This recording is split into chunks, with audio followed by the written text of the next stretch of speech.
When we first moved in here, I kept thinking I'd hear someone walking in the house while I was alone. It's a flood zone, so the house is on stilts, and you can hear footsteps when anyone walks across the floor.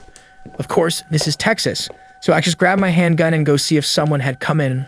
Also, my mother-in-law has a key, and when she drops in and leaves things for the family, she sometimes won't relock the door. I kept feeling like I was going to walk into a room and someone would be there. Just feeling oddly watched all day for a few days. My husband didn't think anything of it, and one night he jumped out of bed, grabbed his handgun, and started going through the house, slamming all the doors wide open. He said he heard banging in the kitchen like someone was going through the pantry. He was adamant he had heard someone. Nothing. Doors still locked. My niece got home from her grandmother's house and a few nights later asked if she could sleep on a cot in our room. She's a teenager, not a small kid, so I asked her what was wrong. She didn't want to tell us because we wouldn't believe her, just that she didn't want to be alone. She said she heard banging in the kitchen, and when she heard that or felt like someone was in the house, she would see a man in the window of her room, so she ran out and came to us. We let her stay, and the next day, we were all a little uneasy. My husband, a notorious non-believer in the paranormal, came in looking shaken and said he had closed her door after bringing her laundry into the room, and a man had been smiling at him in the window. Besides the fact that he saw someone, what's more disturbing is that the windows on the house are almost 20 feet in the air because of the stilts the house sits on.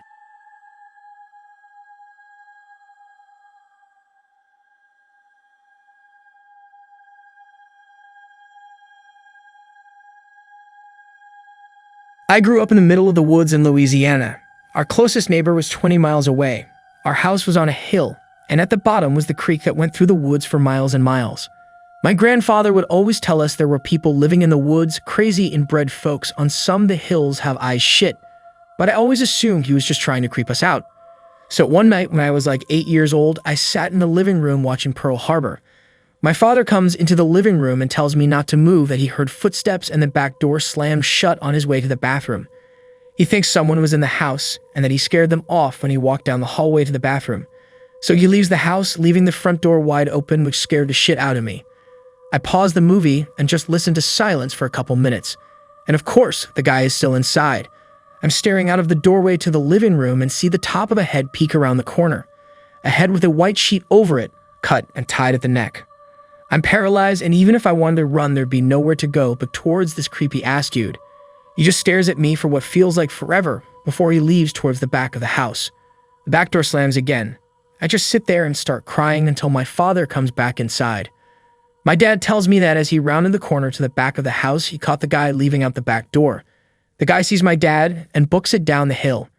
Then there's a gunshot. According to father, my grandfather had been sitting on his porch next door and saw the guy walking toward our house, so he grabbed his gun, got back outside in time to see the guy running down the hill, and shot the dude in the leg. The guy fell and got back up again before my grandfather could take another shot and disappeared into the woods.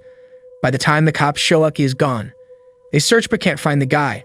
They do find a rundown sort of shack a mile or so into the woods, filled with nothing but pots and pans, so that was weird.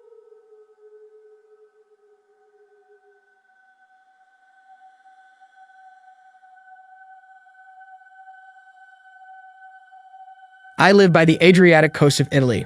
One summer night of 2013, I was with some friends on the beach, having a party when at around 1 o'clock a.m., I climbed the rocks to find a place to piss.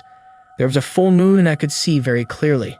I walked away from the beach until I saw a small cove, a small sandy bay, invisible from the inland but easily reachable from the rocks. I thought it was the best spot to relieve my bladder and went there. As I neared, I distinctly saw that there was a man, a fat, very big man in his 50s, sitting in the sand doing absolutely nothing, his head tucked in his arms. I should have known better, but I moved closer and asked if he needed anything, thinking he might have been feeling unwell.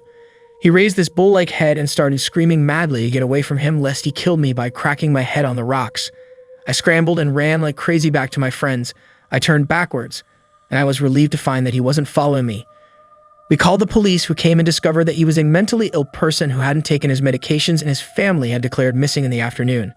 They managed to reassure him without resorting to violence and escorted him back to his location. It was the only time that I really feared for my life.